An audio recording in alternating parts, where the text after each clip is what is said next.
me it was a massive game-changing weekend. So I took away the information and I actually done some shit. I actually went and done something, you know. And like a lot of you will take that information away. Like this is my 4th weekend on the run now. We've been in Marbella, flew from Marbella to LA. The mastermind event in Marbella, then LA. I was at a conference. I literally got back on Wednesday, and then I'm here again learning. I've got 3 notepads full of stuff, and it's about taking them notes and breaking them down and processing that information to get stuff done. But I guess I just went away with that information and just ran with it. Like I didn't piss about with silly questions or like the minutiae of details. I just went and fixed things as I went. And I was fortunate enough to merge my company with Paul's earlier in the year. And unfortunately Paul had a bit of a meltdown and drop him in the shit. Yeah, dropped me in the shit big time.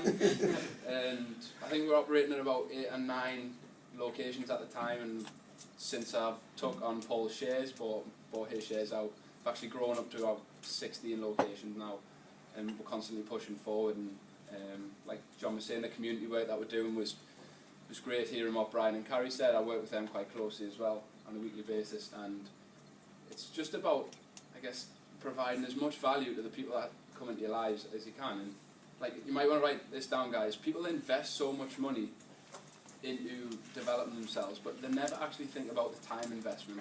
Like, time is something we'll never ever get back. So what are you wasting time with? Like, what are you investing your time in? Are you spending time learning something that's not going to impact your business? Or are you not making good time of what you're doing? So, for example, a lot of you will sit there for like 8 hours in a day. I know I used to do that, and just go on Facebook and piss about and not get stuff done. When you think about it, that time you could have invested in pushing your business forward, and you could actually probably take a day off. Like, I take a full day off a week now just because it makes me work harder in the other days. And that's something that a lot of you should be doing. And does anybody have a development day here where they solely focus on the business and do nothing else? Turn the phone off, turn their emails off? I advise that the biggest thing that anybody can do from this weekend is schedule in at least 1 development day, if not 2, where you do nothing but focus on pushing your business forward. Like, tell your clients you're out of bounds then, tell friends, family, whatever, you're not contactable by email, via mobile, and actually plan out what you're going to do and get stuff done. And that'll push your business forward faster than anything you can. And take stuff away from this weekend and actually implement it. We've spoken about this in the past, but how important do you think it is in terms of the people you've got around you? In terms of, like you said about Brian and Carrie, how important has that been? Huge. Like, this is something from the start. I've always been a networker, so I always meet people that are doing things that I want to do, then either invest in them, like Paul, I invested heavily in him, and basically extract their knowledge. And I was at the event in LA last week with a guy called James Malinchak who blew my mind, and he was saying, people say experience is the best way to learn. He said experience is an expensive way to learn. Other people's experience is the best way to learn.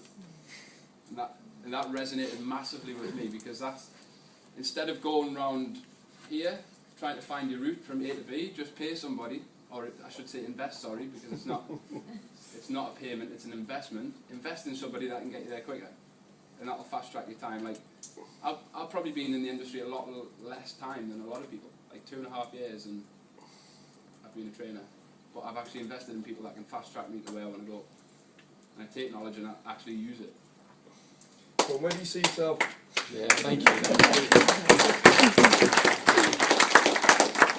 Okay, where do you see yourself in another 12 months? What's the next goal?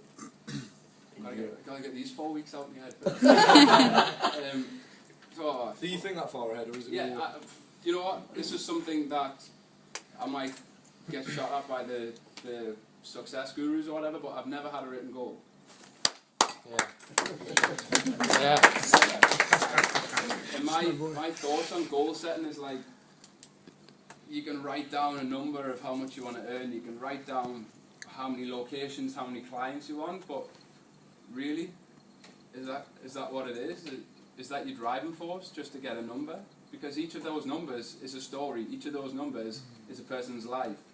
Each of those people that you come into contact with, if you look at them as numbers and money, then that relationship's immediately gone.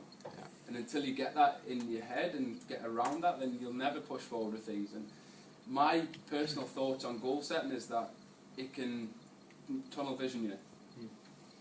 And like there's opportunities will fly at you all over. People will want to work with you. Especially the more successful you get, the more people will want to come in and work with you.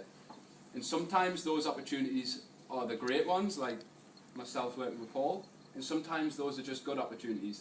And you've got to distinguish between the good and the great, because the good stop you from getting to the great.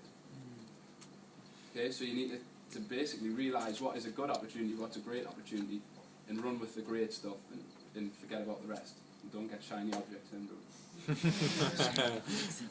Ladies and gentlemen, Chris Brown.